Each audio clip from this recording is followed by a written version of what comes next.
بسم الله الرحمن الرحيم والسماء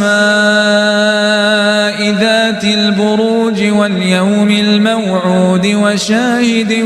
ومشهود قتل أصحاب الأخدود النار ذات الوقود إذ هم عليها قعود وهم على ما يفعلون بالمؤمنين شهود وما نقموا منهم إلا